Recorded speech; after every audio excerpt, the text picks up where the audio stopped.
What do a motorsport legend and a struggling farmer have in common? Turns out, everything. This week, we're breaking down how UK's motorsport icon, Jeremy Clarkson, is using his platform to build systems, support community, and show the messy reality behind running a business.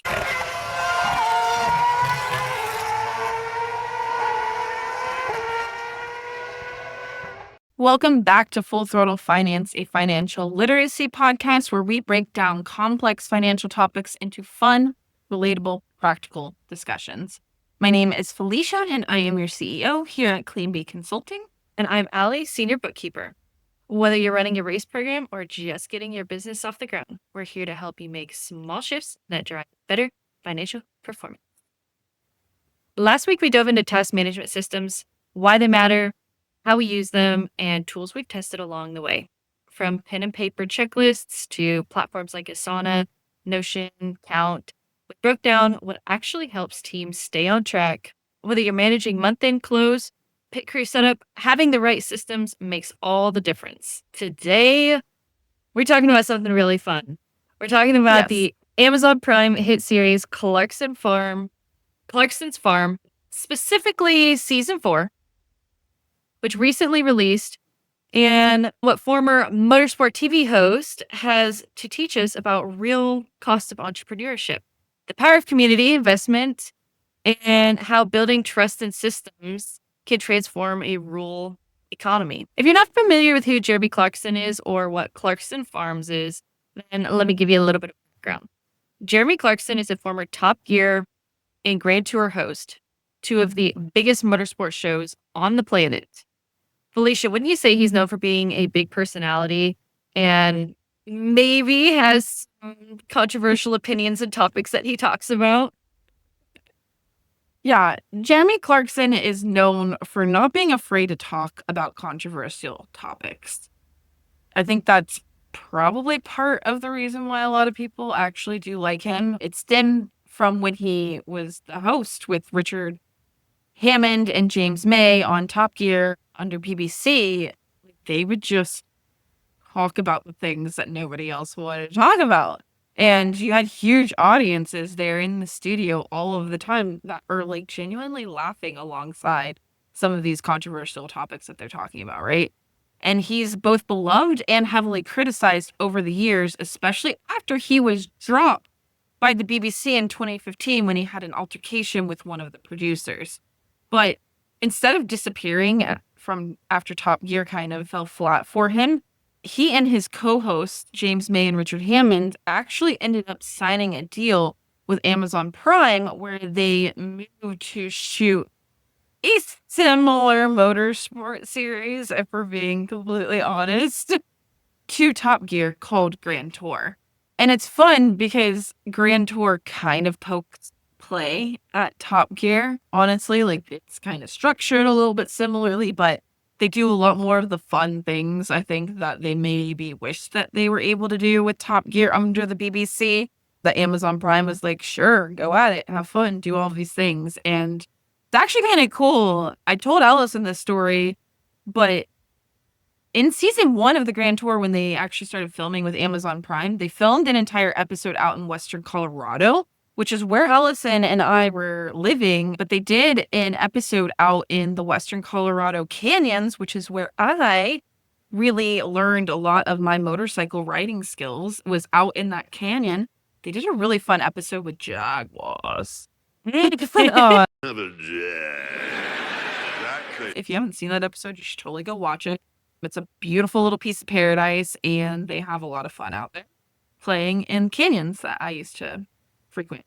I think after Amazon Prime saw how well Grand Tour was doing and probably all of the monetary gains that came alongside the exposure of having the 3 of them on their platform, they each kind of started to dive out and do their own separate sub-series that weren't really part of Grand Tour, but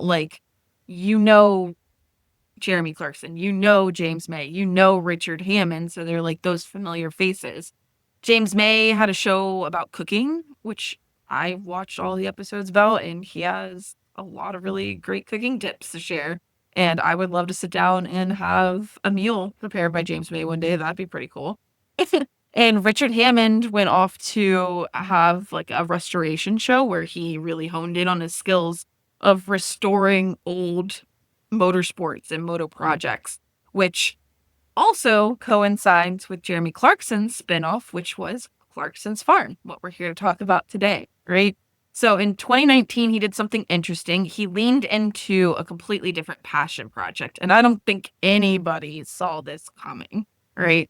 He ended up buying and running his own farm in the English countryside, which is how Clarkson's Farm came into existence.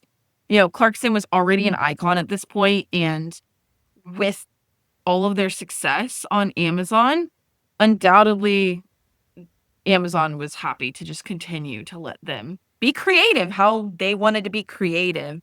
And I love that even though the money probably helped, like the idea of revenue dollars probably for sure brought these visions to life, I do love that Clarkson's Farm has an underlying tone, underlying message, and a really powerful one at that, right? Because when you think of today's society and the cancel culture, like after that BBC altercation with the producer, most people would just get canceled, but they persevered through it, right? They survived, and honestly, their fan base is only intensified, if I'm being completely honest. And I think that Clarkson has always had good intentions behind the farming because he's a man of making big statements. And I'm sure that the monetary gain is nice, but I don't think that he just hoards it all for himself. And I think it's very evident through Clarkson's Farm that he actually doesn't just do that, right? I think it's vividly true, especially when you watch season 4 all the way through the season finale, that he is trying to use his platform to talk about some really hard political topics over in the UK, specifically with farming, that governing authorities just aren't paying attention close enough. And that's powerful. It is. So let's talk about this show at its core.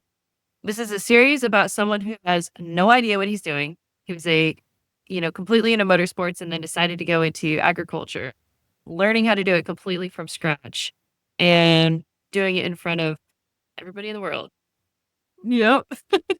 Clarkson tries everything from raising sheep and pigs, bee farming. He's got honey and honeybees there on the farm, and planting all different types of barley. I think in season 1, they maybe only had one type of wheat, and then now they've got like 8 different grains that they're all farming, producing, milling, doing all the things for. So throughout the entire process, he documents just how hard and financially risky farming actually is, especially when you're dealing with all these various laws and stipulations and regulations that are put into place by governing authorities.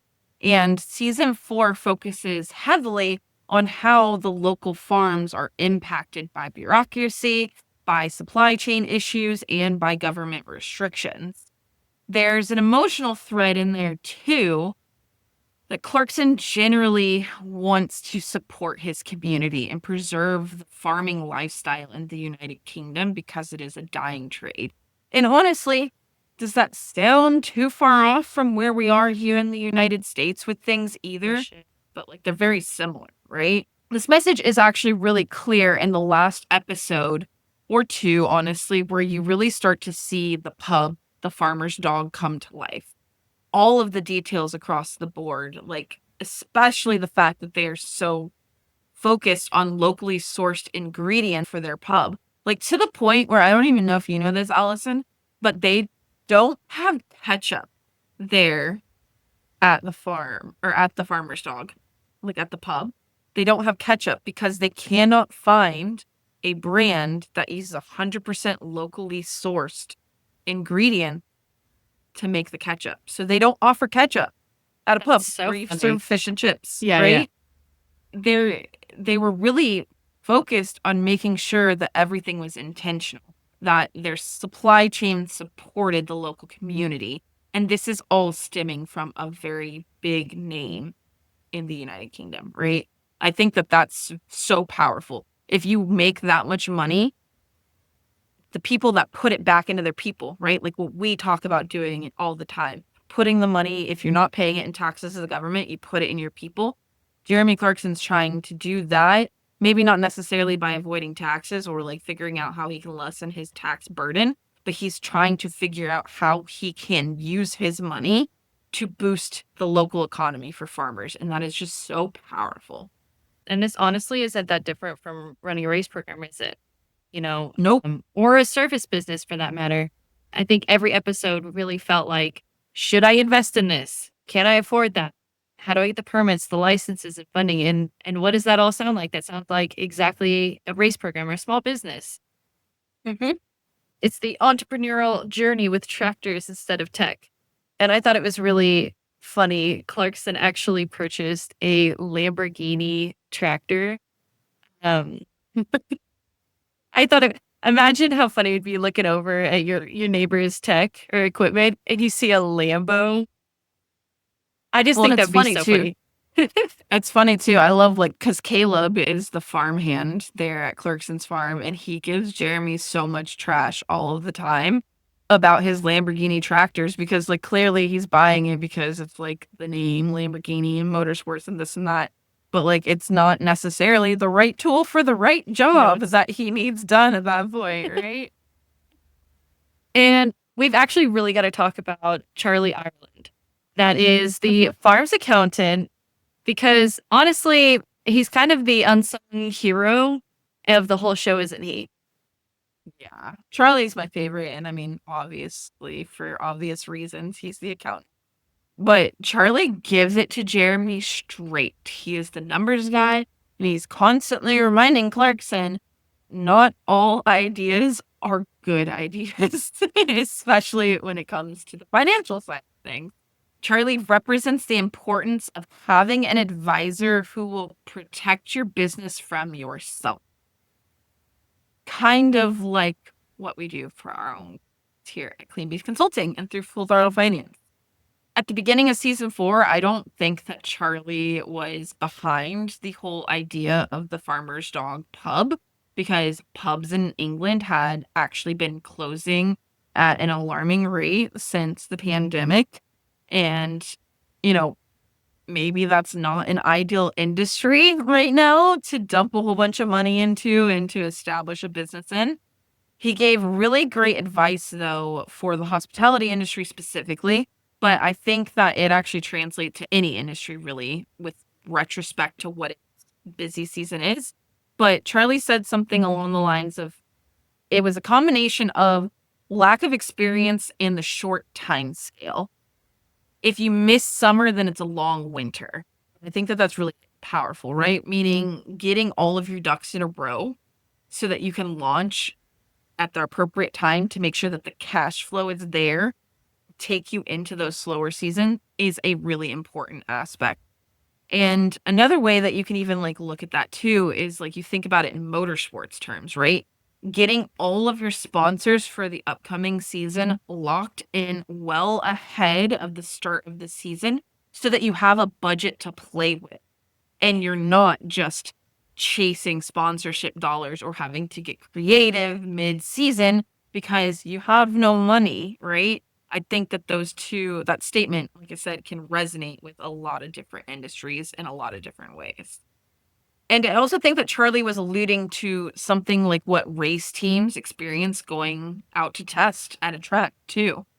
You don't want to change too many things at once, because then how do you know what's working for you and what is not working for you?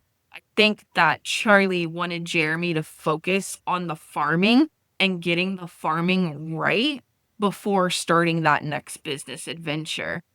Especially if that next business adventure is going to use some of the crops that he was failing at with the farm on a consistent basis. He was stretching himself too thin, and Jeremy even recognizes this in season 4 at the end. He's like, I think at this point, I've realized that between the farm and between opening this pub, I bit off way more than I could chew. And he was the one that paid the blunt end of it, right? Because he was the one that chose to do all of these things. And I just love how Charlie is not afraid to call it out. He says I think quite often this is financially insane to Jeremy, because like, why would you do that? Like, why? Like, what incarnation kind of a thing? And I just love that he's oh my age. But I just love how he is completely transparent with Jeremy all of the time throughout the entire process. No bullshit from the start, and the good and the bad throughout the entire process along the entire way. And I feel like everybody needs somebody like that in their lives, especially when you're running businesses. I feel like the big takeaway here is every business owner needs a Charlie. Someone who's not afraid to tell you the financial truth, even when it's uncomfortable. Yes. And I feel like you have a tendency to do that all the time. Because at the end of the day, profit doesn't always mean cash in the bank. Big revenue looks good on paper, but without consistent cash flow, play behind it, the whole thing could fall apart. In my opinion, cash flow matters more than revenue. Revenue will naturally increase as your cash flow situation improves. But your cash flow can only improve if you have a plan to make the money work for you. And that comes from strategizing with a professional or hiring a consultant.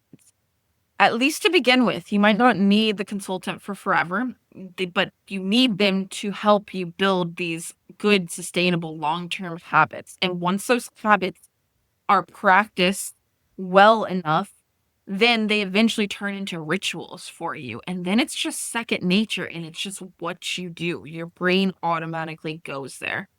And I mean, you can plan all you want, but sometimes unpredictable external forces are just going to be that unpredictable, something that you cannot plan for.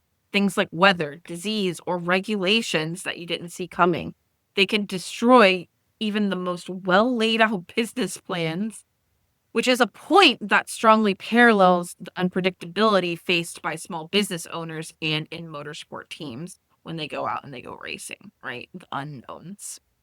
Sometimes things look really good on pen and paper, but put into practice, those external factors mess everything up, unfortunately. Yep. And one of the big takeaways from season 4 is the idea not everything that matters makes a profit, but it still has value. Bingo. Clarkson opened a pub using local produce. Everything is locally sourced at the Farmer's Dog. It was a powerful scene watching all of the farmers sit around a table together and commemorate what was happening. I don't think that the farmers in the UK ever thought or imagined that they would have Jeremy Clarkson advocating on their behalf. But he does things like he pushes to create jobs for the rural youth, and he fights for the farm to table model even when it's not necessarily lucrative. Like in season 4, the chef that is hired for the Farmer's Dog pub brings it up to Jeremy that inside the building that they bought, there was actually not enough space for them to butcher the full nose to tail of the animal like Jeremy wanted to do, and how they might have to compromise and have like weekly cut that they feature for the food and for the menu, but that's not what Jeremy wanted. He wanted to have a full service butcher there, and he wanted the menu to showcase the full nose to tail of animals. And so he got creative, and what he ended up doing was getting the tent from the Grand Tour. Like, he called up the producers from the Grand Tour. And, like, I don't know if you've actually seen Grand Tour, Allison, but they have this, like, you think of, like, the tents that we see out at Moto America, all the teams are in. They have one that is tenfold that size. That was, like, the building that they recorded the live studio audiences in for the Grand Tour. And so, like, they ended up having that come out to the Farmer's Dog because it's like this huge property, right? With all of this space. And so they got creative with the space they had, and they created more space so that they could do the mission that they sought out to do from the front. And so, like, you see it in season 4, they come and they deliver 2 trailers, and I'm talking 2 like big old semis worth of materials. That is this tent broken down. And then it took a couple of weeks for the entire team to put this tent up in place. Like, it's a permanent standing tent. It's a big fucking tent, right? And so, like, so that they could fulfill the mission that they wanted to from the beginning, which is to service the full nose to tail butchering and farming aspect, and to appreciate that from all of the local agriculture there in the UK. There's this tension between doing what's right for the land and right for the people versus doing what's financially easy. And you see this theme throughout Clarkson's farm. And again, I think it's just very powerful to see how he is standing up for the UK farmers and Well, giving them a voice. I think it's a really good representation of what we're missing in our day-to-day life of, everybody's just so profit hungry that we're missing a lot of this like special touch. That's what makes us who we are, right? That's why people choose to work with us, is because we're not caught up in the profit and in the hustle culture. We're the consultants that think about what's right for your people, what's right for your customers, and how to still turn a profit even when you're not necessarily prioritizing making that profit.